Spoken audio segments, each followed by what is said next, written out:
Hello there, my name is Cog, or Cognitive Bard, and this is episode 2 of our D&D series, following the adventures of a group we called the Breakfast Club.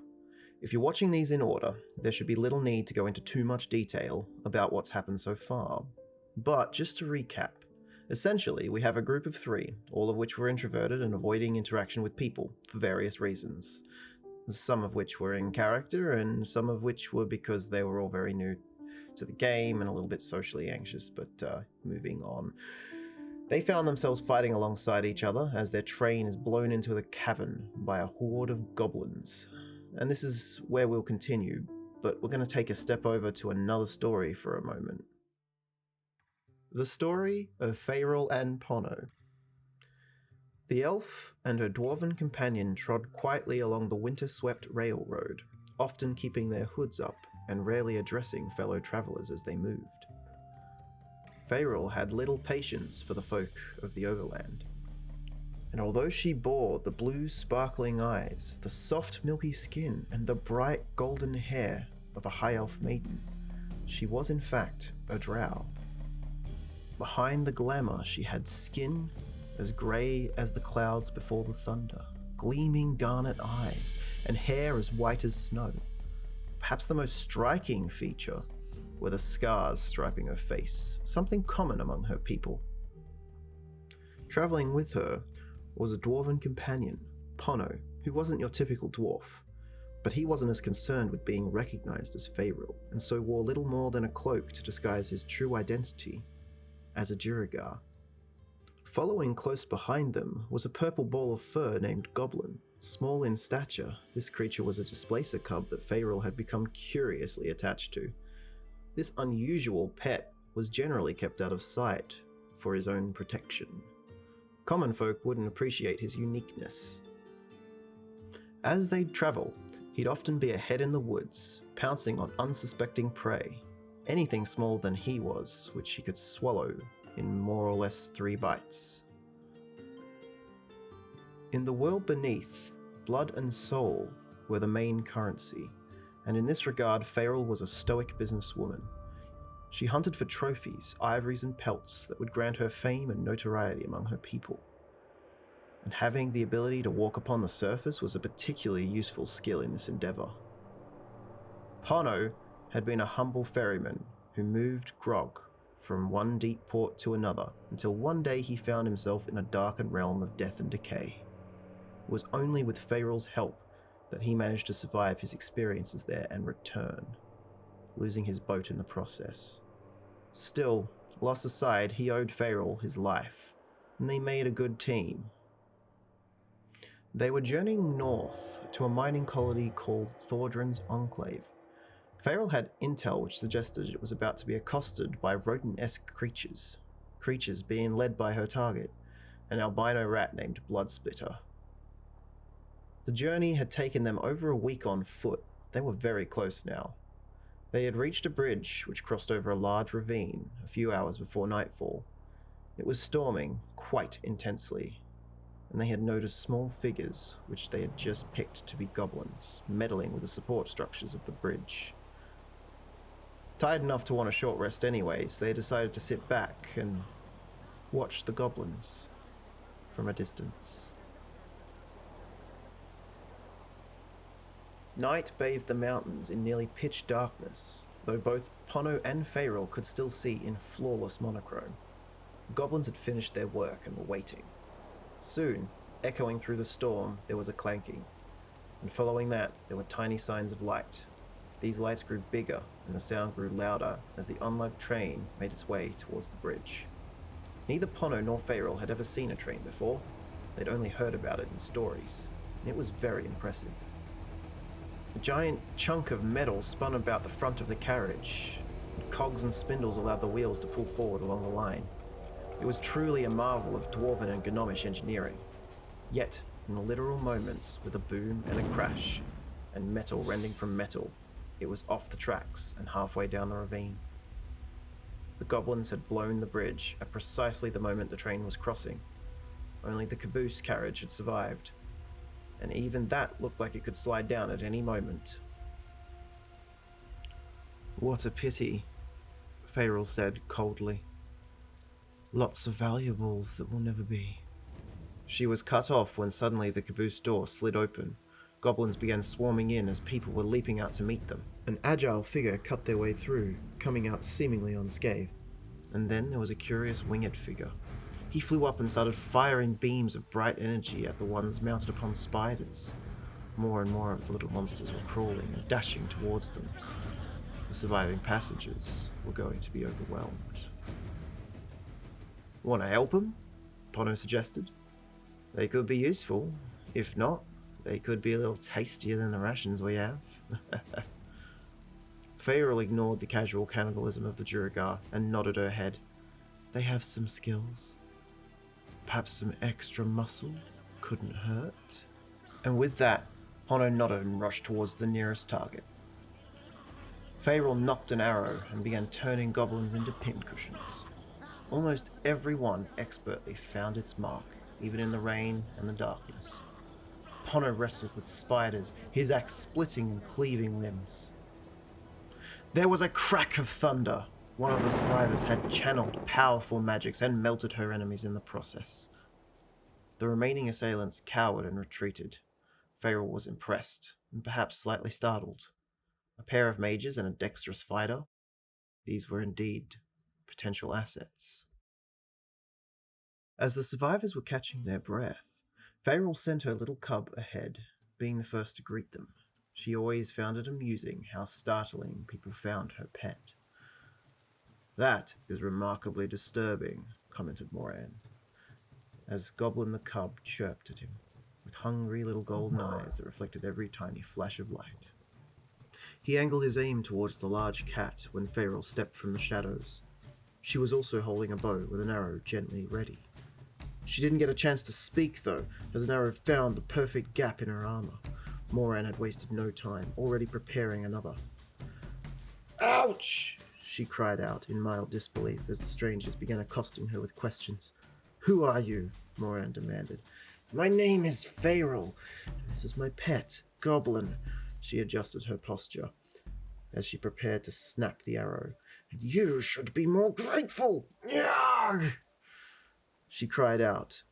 She failed to snap it properly and instead tore the whole thing. My companion and I just assisted you with your little goblin problem here.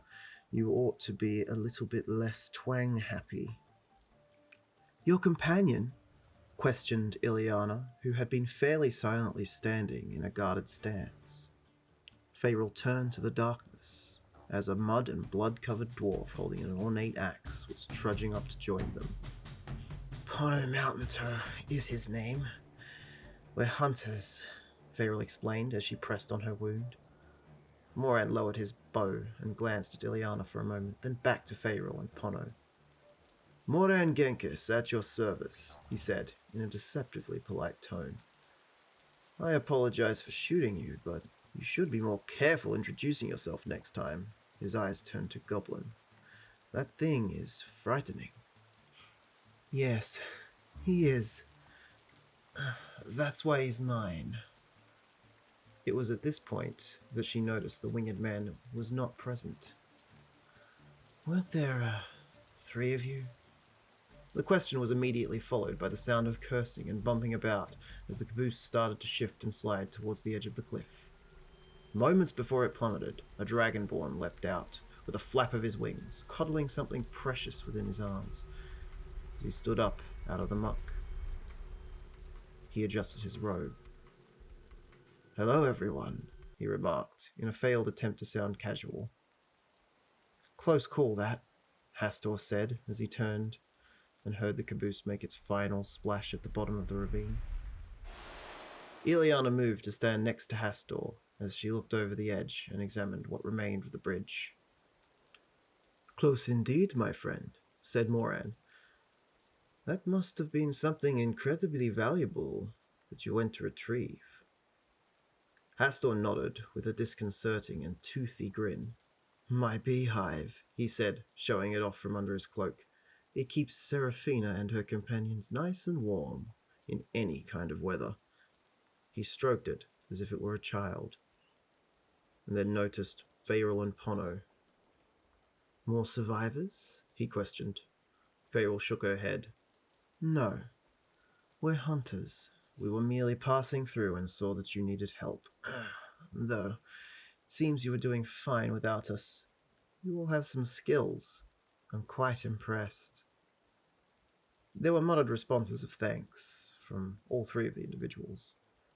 I could use skills like yours in my current hunt if you're not going anywhere in particular. Farrell paused for a moment and then decided to add, there would be a great deal of money in it if you were all willing to help. The promise of coin seemed to perk up the attention of Moran. She spent the next 15 minutes talking with these strangers about the hunt, asking and answering questions. At one point there was a pause as Ileana used her druidic powers to heal Farrell's wound. Beautiful foamy bubbles burst up around the area and left barely a hint of a scar.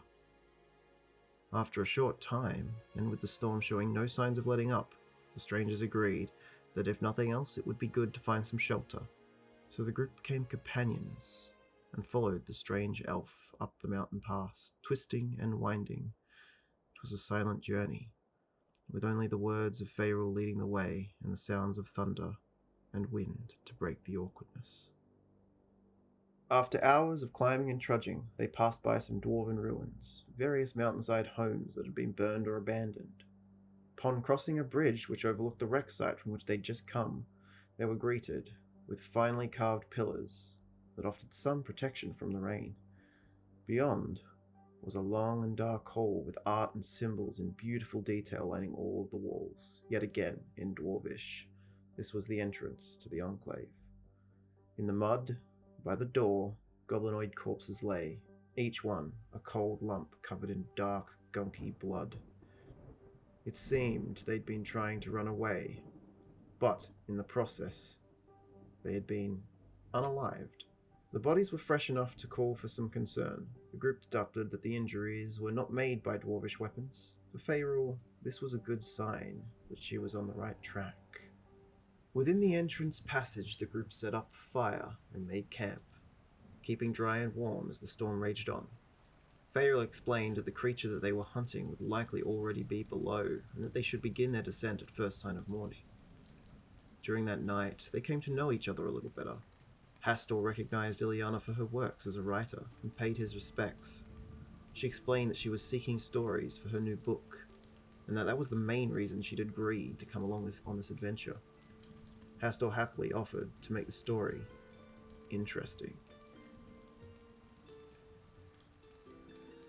As ominous as that sounded, Ileana graciously accepted the offer.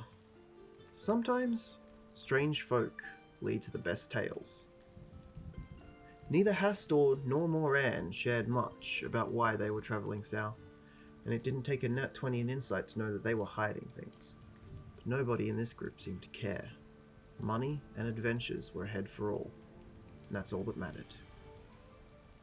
The group awoke to the sound of humming and buzzing from the corridor ahead. Investigating this, they found that Hastor was sitting in an almost trance-like state, his hive strapped over his back, and occasionally a bee would clamber out and join an amassing swarm that bumbled about like a cloud. A vicious cloud. Farrell pulled her sack over her shoulder and stood next to Hastor. This is a complete inconvenience, and it's blocking the way. What the fuck, man? Hastor's draconic eyes flickered out of whatever trance he had been in, and he embarrassingly stuttered an apology as he stood up and walked over, creating a path through the swarm for all to follow. Farrell sighed in a way that could only be recognized as her rethinking the decision to bring these strangers along, and the party all stepped down the hall. They entered an iron elevator, prepared to descend into the Enclave. So here we finish episode 2, and this is actually where our first session ended. I thought it would be better to split it up into 2 parts to give everyone an impression of the characters that these players have begun to build. The session was overall quite fun, and everyone seemed to get along fairly well. Any awkward silences that the group had felt pretty natural given the chaotic and criminal nature of the personas that were being played here. I had, as a GM, tried to balance out encounters with some combat and some RP, with plans to later throw some puzzles in as well. Basically, I wanted a balanced first experience for all my new players. Anyways, join us next time as we learn more about the Breakfast Club. Explore the once lively enclave now tainted by the albino rat and his minions. Thanks for watching, everyone. Like, subscribe, doobly-doos, I don't know, all that fun stuff. And yeah, we'll see you next time.